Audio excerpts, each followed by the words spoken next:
our top 10 prospects now for the Mets going into the season.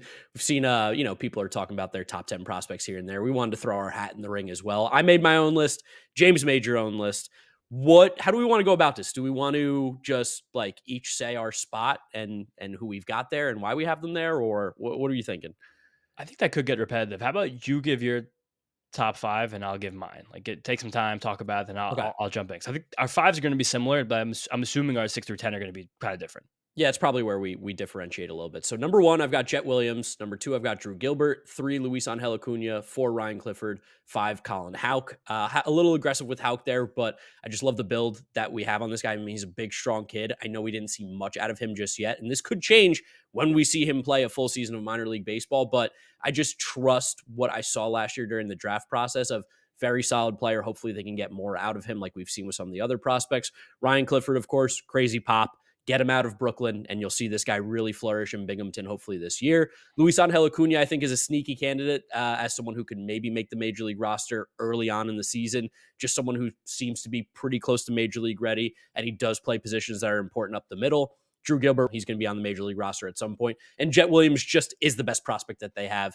Hits the ball hard, doesn't strike out, gets on base, does everything that you want, and can play a variety of positions. I actually think Drew Gilbert now is the best prospect in that system. Whoa, okay. I just think that I still love Jet. I think Jet probably still has the highest ceiling. Like he's the guy in the system with the most star potential for sure. But I want to see him play well double A first. Like I think that's a big change. He like when he was the Binghamton last year, like he was still walking a lot and he was still playing adequate defense. But I just want to see him get some time in the upper minors and actually really be able to hit the ball because it was a very small sample last year, but just wasn't very good there. But Gilbert with the Mets was unstoppable in Binghamton. He can do everything. Like I went back and looked at like draft stuff from him too. Like the way he had his chase rate and his exit velocities were so ridiculous, especially for a guy his size. It's just, I think that there's such a floor with Drew Gilbert with adequate ceiling on top of it. I see like prime Shinsu Chu there, like even with Brandon Nimmo.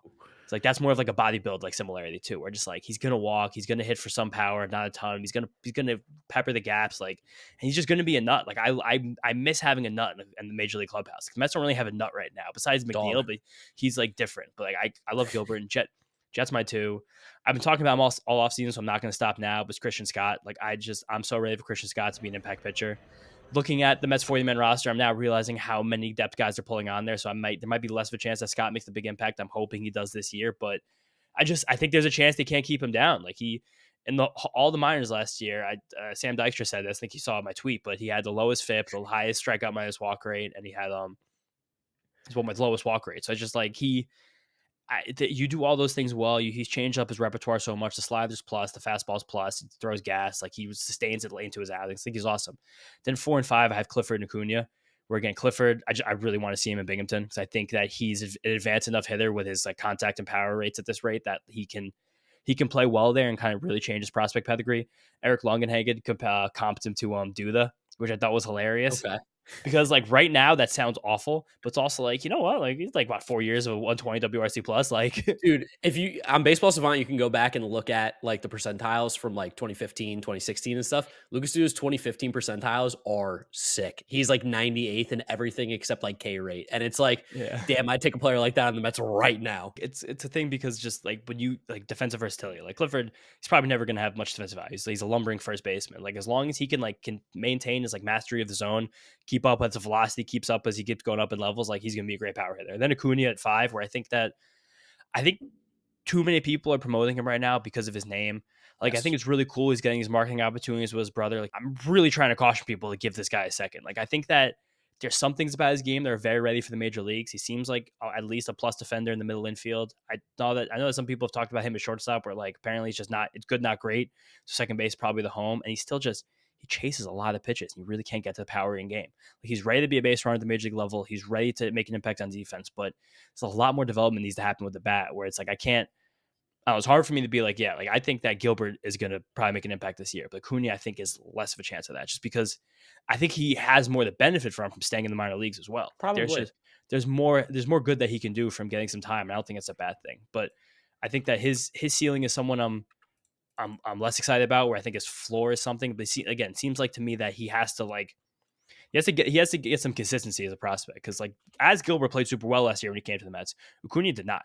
Those 2 Yeah. months in Binghamton were very hard for him. It's hard. You're moving across the country. You're changing everything about your process, your system, all new coaches, all new voices. But I'd like to see him like stabilize a little bit.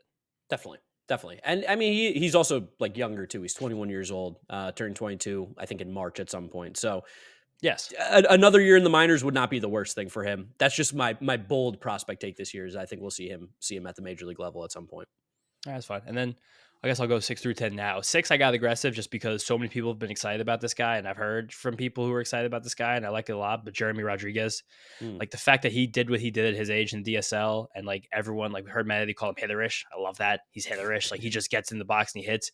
The fact he's a lefty hitter too as a shortstop, I think is really, really cool. Fangraphs put the 50 future value on him, which is like Mm. he's going to be a major leaguer. Like they had a higher future value on him than Mauricio, like a higher chance to be Whoa. an everyday player. But that's what that says, which I'm like, he's not even 18 years old yet. So we're going to see him in St. Lucie this year probably. And if he like dominates St. Lucie and comes into some power and keeps like holding down shortstop defensively, like you could see him be like a meteor. Yeah. Which I think just like I know like to get top. I'm not being assistant right now. Like I'm being a hypocrite because the top of my list I was talking about low risk with a guy like Gilbert Yeah. over Williams instead of ceiling. But I don't know. Right now there's something about Rodriguez happening that's like things just feel really good for him. And then 7 and 8, again, similar to where I'm being a little bit of a hypocrite, but 7, I still have Blade Tidwell just because throws 98 miles an hour. He got new slider, new changeup last year, and everything seemed to take. And this is me kind of giving like a nice push in the right direction, a nice like stamp of approval to Mets pitching development where I see the next year that Tidwell keeps getting better and like puts himself like as because he also has the body. He has a starting pitching body, and I love that. He's got broad Big shoulders, shoulders. big guy. He's a big guy. He's Big strong Southern legs. boy. Like he feels like someone who like he still has like he has the body to be a starting pitcher. I think that's a big deal. And after that, Marco Vargas, great contact, similar to Rodriguez, but I think less of the physical tools where he can come in the system next year, be in St. Lucie and kind of really change himself as a prospect. 9, just give him more pitching. I'm just a whore for pitching. It's Mike Vassell. I last year he did a lot last year, but he's kind of been overshadowed now by Scott and Tidwell, where Vassell still has like a lot of plus pitches where he just looks like I don't think he's ever going to be a frontline guy, but he looks like he can just come to the major leagues and hold his own with a curveball and I think a slider, a curveball changeup, curveball slider. I'll double check that now, but it just seems like that kind of high floor pitching prospect that every organization wishes they had, where you can come in there and you could be like, nice. And like, that's very similar to Dominic Hamill, but I have him a little bit less because I just want to see him be able to like repeat that fastball more often. And then my 10th best prospect was Jacob Reimer, Yep. sneaky one.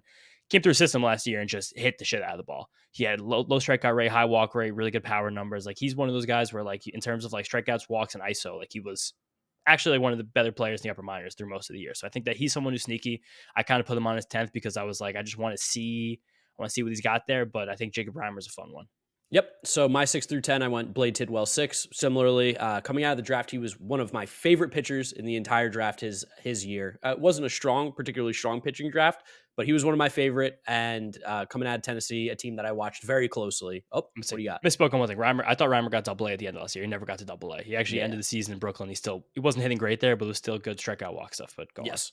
But yeah, so Tidwell, a guy that I watched a lot, just great stuff. And I think, especially with what the Mets have been able to do in just a year with the pitching, like you said, really excited for a guy who has the ability to throw like 98, 99 miles an hour. And Blade's a sick name. I don't know. There's just something about he's got a feel of somebody who could just come in and be like an intimidating starting pitcher, something that you don't see too often, I feel like, in modern baseball anymore.